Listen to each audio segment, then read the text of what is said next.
Baik, bismillah. Assalamualaikum warahmatullahi wabarakatuh. Perkenalkan, kami dari kelompok 3 akan melakukan survei sungai untuk tugas mata kuliah dari rekayasa sungai.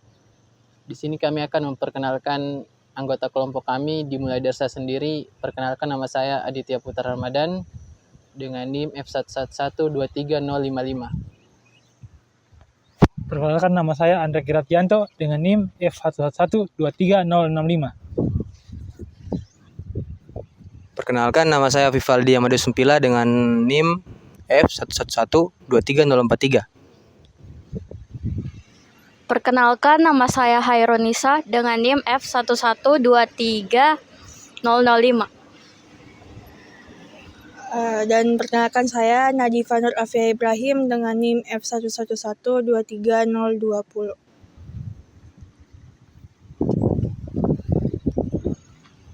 Sekian perkenalan dari kami. Selanjutnya kami akan turun survei.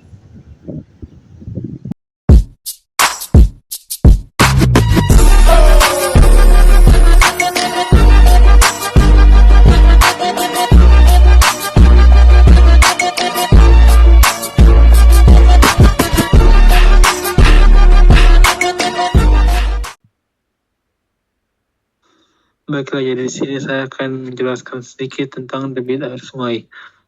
Debit air sungai sendiri memiliki pengertian, yaitu seberapa besar volume air yang dapat dipindahkan oleh sungai dalam jangka waktu tertentu. Di sini kita bisa melihat rumus debit dari luas penampang, yaitu Q, yaitu debit dengan satuan meter kubik per second, sama dengan luas penampang dikali dengan kecepatan aliran dalam satuan meter kubik dan meter per second. Dan untuk metode yang kita gunakan untuk survei pada saat ini adalah metode mengapung atau float method, di mana kita membuat interval sejauh sekian meter dan kita meletakkan benda pada titik awal interval tersebut dan menghitung waktu saat benda tersebut mencapai titik akhir dari garis interval kita. Baiklah, jadi berikut adalah benda dan alat yang kita gunakan dalam survei kali ini. Pertama adalah benda apung, atau bisa berupa botol plastik atau apapun yang bisa terapung di atas permukaan sungai. Benda ini berfungsi untuk menjadi acuan agar kita bisa menghitung seberapa cepat aliran di sungai tersebut. Kedua adalah meteran atau pita ukur yang kita gunakan untuk menghitung jarak. Ketiga ada stopwatch yang tersedia di HP atau jam yang kita gunakan untuk menghitung waktu. Keempat ada tongkat ukur atau penggaris panjang yang biasa kita gunakan untuk menghitung kedalaman dari dasar sungai kita. Kelima ada tali atau patok yang kita gunakan untuk menandai. Dan terakhir adalah buku catatan yang kita gunakan untuk mencatat data hasil survei kita. Baik, langsung saja kita mulai ke pengujiannya. Di sini kami mulai di titik pertama yang telah kami sudah tentukan, di mana kami mulai dengan mengukur lebar sungai. Kita pakai meteran, langsung saja kita ukur lebar sungai tersebut. Setelah itu kita ukur kedalaman sungai. Waktu itu kita memakai kayu, dan cara mengukurnya kita masukkan ke dalam sungai, sehingga sungainya masuk sampai kedalaman berapa dilihat dari basah dari kayu tersebut. Dimana kami dapat datanya, lebarnya sepanjang 295 cm atau 2,95 meter, serta kedalamannya itu berada di angka 22 cm sampai 25 cm.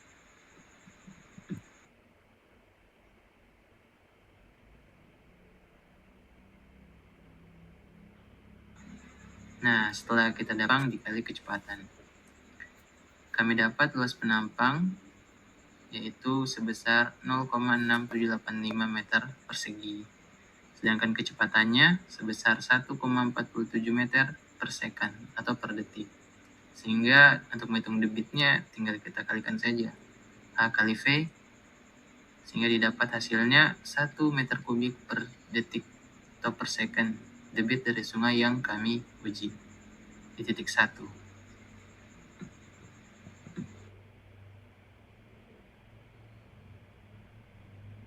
Nah, pada lokasi pengamatan kedua ini atau titik kedua, tugas utama kami adalah mengukur dimensi fisik sungai, yaitu lebar dan kedalamannya.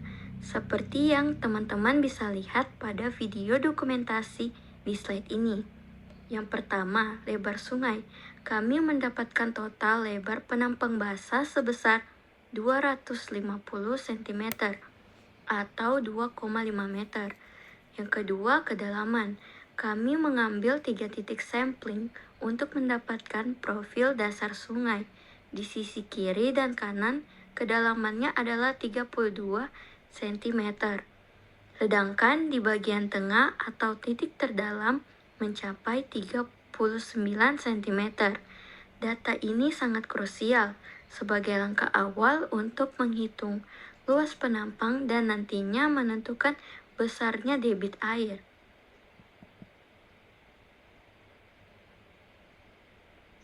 Selanjutnya, setelah mendapatkan data dimensi, kita beralih ke perhitungan teknis untuk menentukan debit sungai di titik ini. Kita menggunakan rumus dasar hidrolika, yaitu Q sama dengan A dikali V, atau debit aliran sama dengan luas penampang dikali kecepatan aliran. Berikut adalah tahapan perhitungannya. Pertama, kami menghitung kedalaman rata-rata dari 3 titik tadi, yang hasilnya adalah 0,34 meter. Dengan lebar sungai 2,5 meter, maka didapat luas penampang sebesar 0,8 meter persegi. Yang kedua, kecepatan aliran. Kami melakukan uji pelampung dengan jarak lintasan sejauh 6 meter. Waktu tempuh rata-rata pelampung adalah 4,42 detik. Dari sini didapatkan kecepatan arus sebesar 1,36 meter per detik. Hasil akhir dengan mengalihkan luas penampang dan kecepatan didapatkan nilai debit sebesar 1,16 meter kubik per detik. Artinya, pada saat pengukuran dilakukan, volume yang mengalir di titik ini adalah sekitar 1160 liter per detiknya.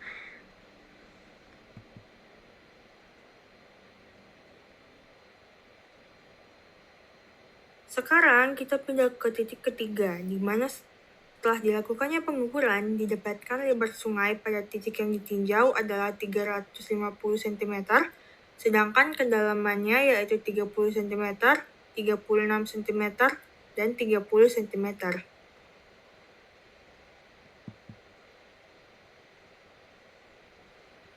Kemudian sama seperti sebelumnya, kita akan mengukur debit sungai di titik ketiga, di mana dengan jarak sama dengan 6 meter, dengan waktu rata-rata 3,64 detik, dengan rumus Q sama dengan A kali V, di mana A didapatkan dengan rumus B kali H, di mana H rata-ratanya adalah 0,32 meter, maka kita dapatkan A atau luas penampang sama dengan 3,5 dikali 0,32, didapatkanlah nilai A sama dengan 1,12 meter kuadrat.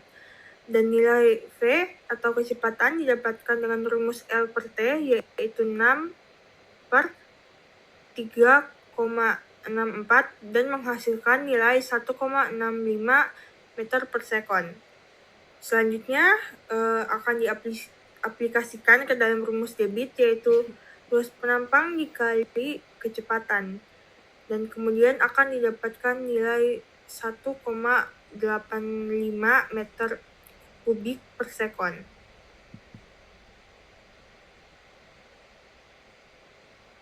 Setelah nilai di setiap titik telah dihitung, kita bisa mulai mencari rata debit sesaat sungai.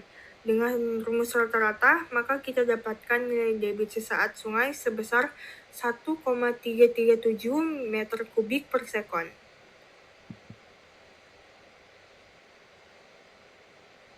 Oke, baik, kita sampai di slide pemanfaatan dari Sungai Balani ini, yang dimana kami sudah melakukan survei dengan warga sekitar dan juga searching.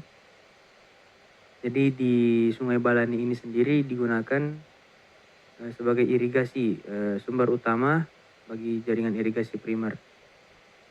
Dan yang kedua, kami dapatkan informasi juga digunakan sebagai sumber material bangunan.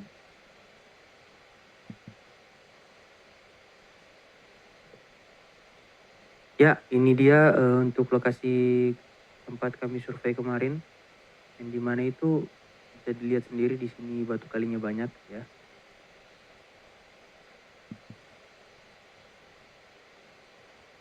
Baik, mungkin saya akan jelaskan lebih rinci lagi di mana peran sungai ini dalam pengendalian banjir dan irigasi.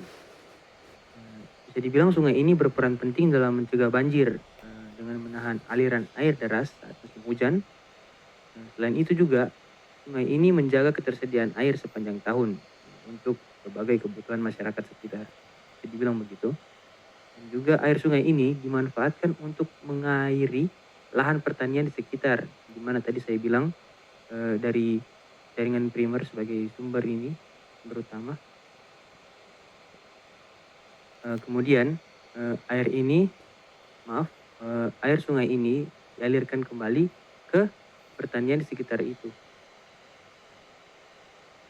Dan juga bisa dibilang sangat membantu masyarakat sekitar karena bisa dibilang memastikan tanaman mendapatkan pasokan air yang cukup, meningkatkan produktivitas pertanian masyarakat sekitar Balani.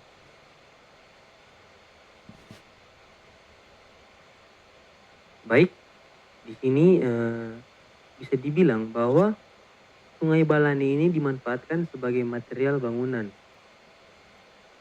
sebagai sumber material bangunan. Di mana Sungai Balani ini menghasilkan batu kali yang lumayan banyak, atau bisa dibilang banyak. Teman-teman bisa melihat dari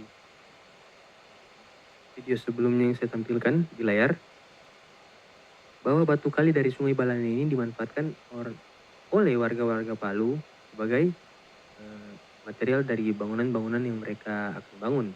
Jadi bilang begitu karena batu kali ini sangat mudah didapatkan di kota Palu ini sendiri.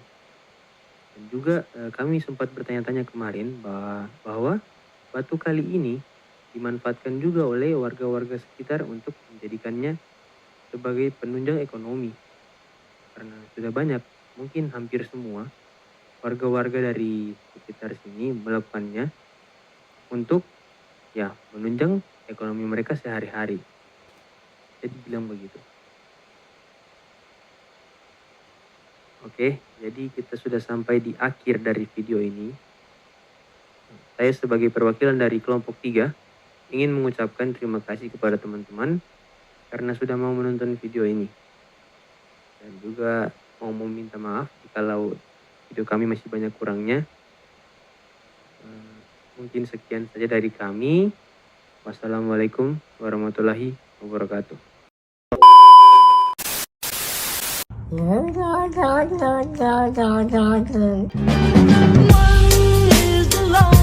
Number that you'll ever do. Two can be as bad as one. It's the loneliest number since the number one.